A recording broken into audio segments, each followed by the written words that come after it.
So hello and welcome all of you students. आजच्या व्हिडिओमध्ये आपण लोकसंख्या या टॉपिक वरचे महत्वाचे क्वेश्चन्स घेणार आहोत आणि सगळे 2 मार्कचे, 3 मार्कचे, 1 मार्कचे सगळे क्वेश्चन्स एकाच व्हिडिओमध्ये. सो व्हिडिओ शेवटपर्यंत पहा आणि तुमच्या मित्रांनाही शेअर करा. सो पहिला जो महत्वाचा मुद्दा आपण या सेशन मध्ये डिस्कस करणार आहोत तो आहे आपले छोटे क्वेश्चन, जसं की खालील विधान चूक की बरोबर ते ओळखून चुकीचं विधान दुरुस्त करायचं आहे. ओके, सो बघा याच्यामध्ये प्रश्न आहे, भारतापेक्षा ब्राझीलमध्ये साक्षरतेचं प्रमाण अधिक आहे. काय वाटतं तुम्हाला, ब्राझीलमध्ये साक्षरता भारतापेक्षा जास्त आहे का? हो, हे बरोबर आहे. याचं कारण काय देऊ शकतो आपण?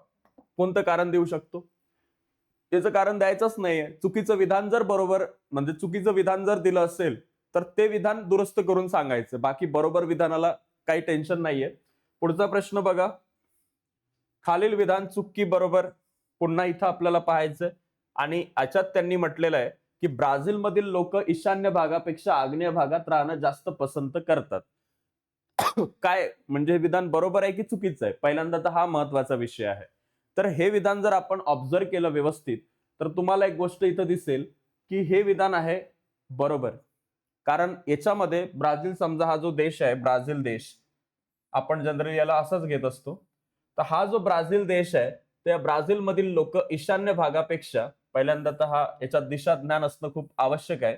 जसं ही वायव्य दिशा, ही ईशान्य, आग्नेय आणि ही नैऋत्य.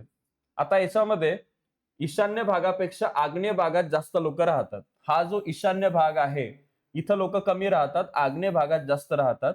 इथं महत्वाची शहरं वसलेली आहेत. साओ पावलो सारखं महत्वाचं शहर इथं आहे. सोबतच या ठिकाणी सुपीक जमिनीचं क्षेत्र आहे आणि या ठिकाणी उत्तम असा समुद्र किनारा पण आहे. त्यामुळे ब्राझील मधली आपल्याला बहुतांशी लोकसंख्या जी आहे ती या भागात पाहायला मिळते, हे लक्षात घ्या. त्यानंतरचा पुढचा प्रश्न आपण घेऊया.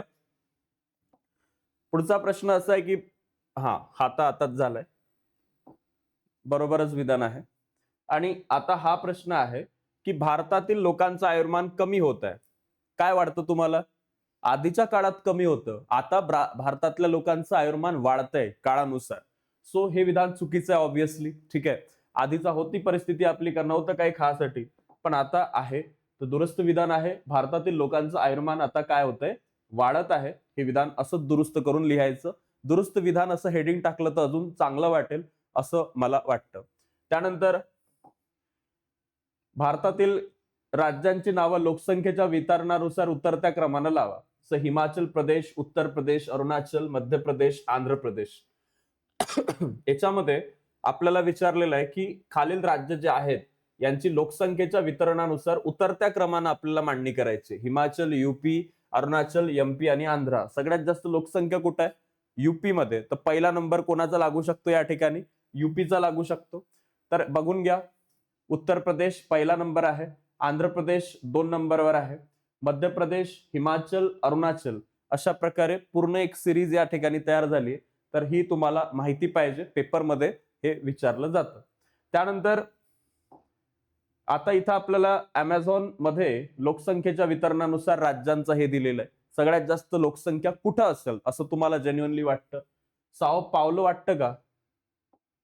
तर ज्यांना अमेझॉनच वाटत होतं त्यांचं बरोबर आहे. बघा, अमेझॉनास मध्ये सगळ्यात जास्त आहे वितरण लोकसंख्येचं. त्यानंतर अलाग्वास नावाचा भाग आहे, नंतर पॅराना आहे, साओ पावलो आहे आणि रिओ दे जनेरो आहे. अशा प्रकारे त्यांनी लोकसंख्येचं डिस्ट्रीब्युशन ब्राझील मधलं दिलेलं आहे. त्यानंतर लोकसंख्येवर परिणाम करणाऱ्या पुढील घटकांचं अनुकूल व प्रतिकूल अशा गटात वर्गीकरण करा. इथं जर आपण पाहिलं, सागरी सानिध्य, रस्त्याची कमतरता, समशीतोष्ण हवामान, उद्योगधंद्याची उणीव, नवीन शहरं, नगर, उष्णकटिबंधीय आर्द्र खनिज वन आणि बऱ्याचशा गोष्टी दिलेल्या आहेत. याचं वर्गीकरण कसं केलं जातं? तर पहिल्यांदा याच्यामध्ये बघा, लोकसंख्येवर परिणाम करणारे अनुकूल घटक कोणते आहे? सागरी सानिध्य, समशीतोष्ण हवामान, नवीन शहर, नगर, खनिज आणि शेतीला उपयुक्त जमीन.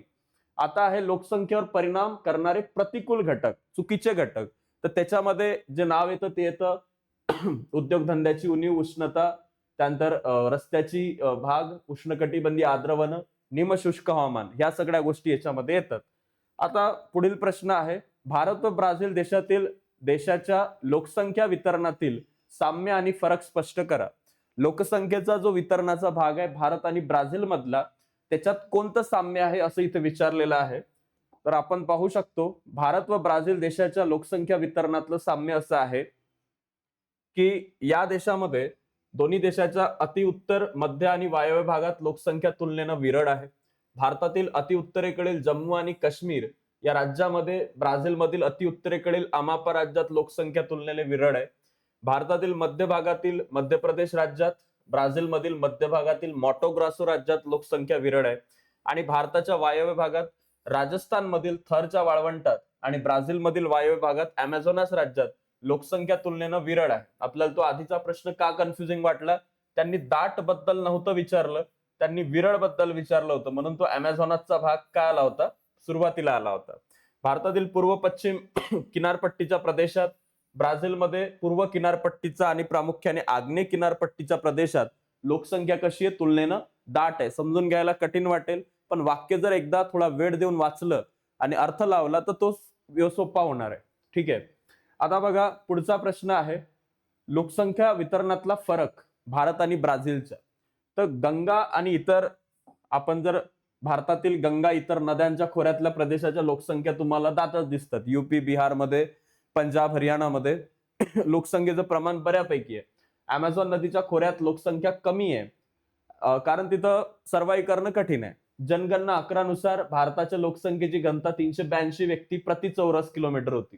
या उलट तुम्ही जर ब्राझीलचं पाहिलं तर इथं केवळ 23 व्यक्ती प्रति चौरस किलोमीटर घनता पाहायला मिळते. लोकसंख्या वितरण, हवामान यांचा सहसंबंध सांगा म्हणतात. तर याचं कसं करायचं? लोकसंख्या वितरण आणि हवामान यांचा जवळचा संबंध आहे. अतिपर्जन्य किंवा कमी पर्जन्य असणाऱ्या प्रदेशामध्ये, किंवा आपण म्हणू शकतो अति थंड अथवा अति उष्ण अशा प्रतिकूल हवामानाच्या प्रदेशात लोकसंख्येचं विरळ वितरण आहे. भारतातील अतिथंड हिमालयाच्या पर्वतरांगेत, थरच्या वाळवंटी भागात, तसेच ब्राझीलमधील अतिपर्जन्य असणाऱ्या अमेझॉन नदीच्या खोऱ्यात लोकसंख्याचं वितरण आढळतं. सौम्य तापमान त्याचबरोबर पर्जन्याचं मध्यम प्रमाण असलेल्या प्रदेशात लोकसंख्येचं दाट वितरण आहे. आणि याच्यातही भारतातले खूप सारे एक्झाम्पल्स तुम्हाला दिलेले आहेत. दाट कुठं आहे आणि कोणत्या भागामध्ये हवामानात फरक दिसतो. त्यानंतर पुढचा प्रश्न आहे ब्राझीलच्या लोकसंख्येची सरासरी घनता खूप आहे. का घनता का जास्त आहे लोकसंख्येची?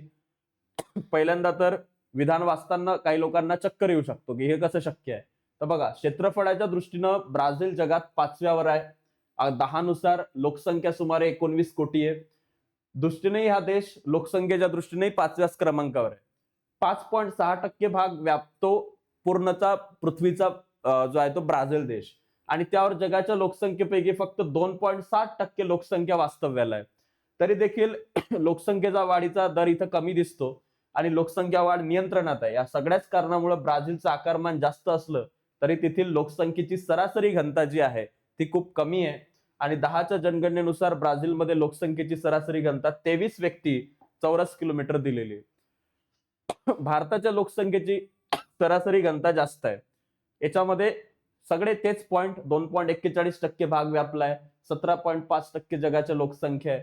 आणि लोकसंख्या आहे त्याचबरोबर भारताच्या लोकसंख्येची सरासरी घनता ही जास्त आहे. हे तुम्हाला चांगलं करावं लागेल, तेव्हाच ते तुम्हाला जमू शकतं. त्यानंतर अमेझॉन नदीच्या खोऱ्यात लोकसंख्येचं वितरण विरळ आहे. याचं काय कारण कराल? तर इथं सांगा, भारत देशाच्या उत्तर भागात विषुववृत्तीय, ब्राझील देशाच्या उत्तर भागात विषुववृत्ताजवळ अमेझॉन नदीच्या खोऱ्यात वार्षिक सरासरी पर्जन्याचं प्रमाण सुमारे 2000 mm असतं.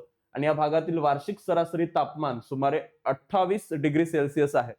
सोबतच अमेझॉन नदीच्या खोऱ्याच्या भागात अत्यंत घनदाट सदाहरित वर्षावन आहे. त्या जास्त पाऊस, उष्ण दमट हवामान आणि वर्षावन यामुळे इथं राहणं थोडं कठीण आहे आणि त्याच कारणामुळे इथं लोक जास्त राहत नाहीत. त्यानंतर गंगेच्या खोऱ्याच्या लोकसंख्येचं वितरण दाट आहे. हा एक क्वेश्चन येऊ शकतो. भारतात उत्तर भागामध्ये गंगा नदीच्या खोऱ्याचा मैदानी भाग आहे. गंगा नदीच्या खोऱ्यात पाऊस, सुपीक जमीन, काहीच कमतरता नाही.